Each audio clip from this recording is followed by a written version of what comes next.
ہم نے اسے چھوڑ دیا تو وہ ہمیں مار کر ہی دم لے گا۔ تم اپنے فیصلے پر پچھتاؤگی۔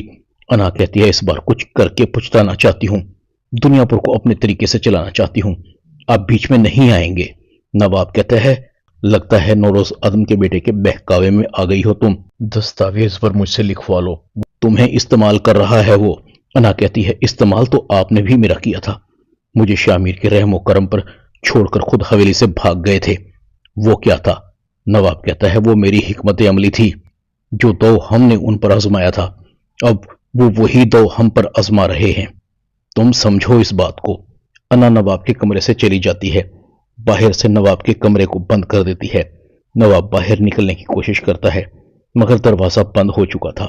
نواب کہتا ہے یہ لڑکی بہت بڑی بیوقوفی کر رہی ہے، آئی ہوئی بازی ہاتھ سے پلٹ رہی ہے۔ انا نوریز عدم کے پاس جاتی ہے۔ نوریز عدم کہتا ہے کیوں آئی ہو میرے پاس؟ انا کہتی ہے میں نے فیصلہ کیا ہے کہ میں آپ کو رہا کر دوں۔ نوریز عدم انا کی طرف دیکھتا ہے، پوچھ سکتا ہوں کیوں؟ تمہارا باپ تو مجھے مارنا چاہتا ہے اور تم بچانے جا رہی ہو۔ انا کہتی ہے یہ نہیں بتا سکتی، وقت آنے پر پتہ لگ جائے گا۔ انا ضمیر کو کہتی ہے ضمیر چاچا، نوریز آدم کو پنجرے سے باہر نکالو، عزت اور احترام کے ساتھ چھوڑ کر آؤ۔ نوریز آدم کہتا ہے یہ محبت بھی بڑی ظالم چیز ہے، جیتی ہوئی جنگ کو ہار میں بدل دیتی ہے۔ نوریز آدم جاتے ہوئے انا کو کہتا ہے تم خوبصورت ہو، سمجھدار بھی ہو، اپنے باپ پر تو بالکل بھی نہیں گئی، مگر کبھی کبھار بڑوں کی بات مان لینی چاہیے، بعض اوقات جذبات میں آ کر کیے گئے فیصلے روک لگا دیتے ہیں۔ انا کہتی ہے مجھے آپ کی اس بات کی سمجھ نہیں آئی، آپ نے میری تعریف کی ہے یا میری سوچ پر سوال اٹھایا ہے؟ بہرحال میں اپنے کسی فیصلے پر پچھتاتی نہیں، اپنا خیال رکھیے گا۔ نوریز آدم گھر جاتے ہوئے سوچ رہا تھا کبھی میں بھی اسی طرح سوچتا تھا، مگر دنیا پور کی ہوا کو تو خون پسند ہے۔ نوریز آدم گھر پہنچ جاتا ہے۔ انا شاہ میر کو میسج کرتی ہے میں نے تمہارے باپ کو رہا کر دیا ہے، کچھ دیر میں تمہارے گھر صحیح سلامت پہنچ جائیں گے، میں زیادہ دن کسی کے احسانوں کا بوجھ نہیں اٹھا سکتی۔ شاہ میر جیسے ہی باہر نکلتا ہے نوریز آدم گھر آ چکا تھا۔ نوریز آدم اپنی ماں کو کہتا ہے شاہ میر کو یہ مشورہ آپ نے دیا تھا۔ نوریز آدم کی ماں کہتی ہے دو ہی راستے تھے، ایک راستہ کٹھن تھا اور دوسرا آسان۔ شاہ میر کو میری بات سمجھ آ گئی تھی، اس نے میری بات پر عمل کیا۔ نوریز آدم کہتا ہے آپ جانتی ہیں کہ میرے خون میں نہ تو دھوکہ ہے اور نہ مکاری، اور نہ میں کسی کا احسان لے سکتا ہوں۔ اس لڑکی نے مجھے رہا کر کے مجھ پر احسان کیا ہے۔ شاہ میر جوان خون ہے، وہ پہلے سے ہی اس لڑکی کے عشق میں مبتلا ہے۔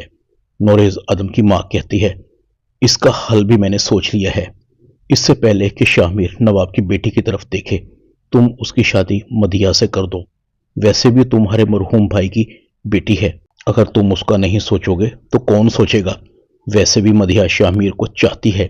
نوروز آدم کہتا ہے مگر شاہ میر تو مدیحہ کو پسند نہیں کرتا، وہ اچھی طرح جانتا ہے کہ اورنگزیب کی وجہ سے نایاب کی موت ہوئی تھی، وہ ہمارے خلاف سازشیں کر رہا تھا۔ نوروز آدم کی ماں کہتی ہے آگے تو تم نے میری بات کبھی نہیں ٹالی، تم بھی کیا نواب کی بیٹی کی گرویدہ ہو گئے ہو؟ مت بھولو کہ وہ تمہارے سب سے بڑے دشمن کی بیٹی ہے، اس کے باپ نے تمہاری ماں کی عزت پر ہاتھ ڈالنے کی کوشش کی تھی۔ نوروز آدم سر پکڑ کر بیٹھ جاتا ہے۔ شاہ میر انا کو کال کرتا ہے تمہارا شکریہ ادا کرنا بنتا ہے، کیا تم مجھ سے ملو گی؟ سفر وہیں سے شروع کرتے ہیں جہاں سے ختم ہوا تھا۔ انا بھی شاہ میر کو کہتی ہے میں نے تم پر کوئی احسان نہیں کیا، ہاں البتہ اس احسان کا بدلہ ضرور اتارا ہے جو کبھی تم نے مجھ پر کیا تھا۔ بتاؤ کہاں ملنا ہے، اور ہاں یاد رہے کہ میرے اور تمہارے راستے کبھی ایک نہیں ہو سکتے، یہ خیال اپنے دل سے بھی نکال دو۔ ادھر نوشابہ نمرا کے ہاتھے چڑی ہوئی تھی۔ نمرا نوشابہ سے اپنی ٹانگیں دبوا رہی تھی۔ نوشابہ کہتی ہے بہت دیر ہو گئی ہے مجھے تمہاری ٹانگیں دباتے ہوئے، اب میں تھک گئی ہوں، سونا چاہتی ہوں، صبح جلدی بھی اٹھنا ہے، اتنی بڑی حویلی ہے تمہاری، اس میں جھاڑو بھی دینی ہوتی ہے، سینکڑوں جانور ہیں، ان کے بیٹھنے کے لیے صفائی ستھرائی کا انتظام بھی کرنا ہوتا ہے، تم میری اس سزا کو کم نہیں کر سکتی۔ نمرا کہتی ہے ابھی سے تھک گئی ہو، بھول گئی ہو تم مجھ سے کتنا کام کروایا کرتی تھی، ابھی تو مجھے تمہیں داغنا بھی ہے، تمہیں وہ میری چیخیں تو یاد ہے نا جب نواب صاحب نے ہنٹر کے ساتھ مار مار کر میرے پورے جسم کو چھلنی چھلنی کر دیا تھا۔ نوشابہ کہتی ہے خدا کے لیے تم مجھ پر اتنا ظلم مت کرنا، تم ایک اچھے باپ کی بیٹی ہو، تم بہت اچھی ہو، مجھ پر رحم کھاؤ۔ نمرا کہتی ہے جب جب میں تمہیں دیکھتی ہوں میرا خون کھول اٹھتا ہے۔ میں نے جو نواب کے گھر میں زیادتیاں برداشت کی ہیں نا، تم نے تو ابھی ان کا آدھا بھی برداشت نہیں کیا۔ تم عورت کہلانے کے تو بالکل بھی لائق نہیں ہو۔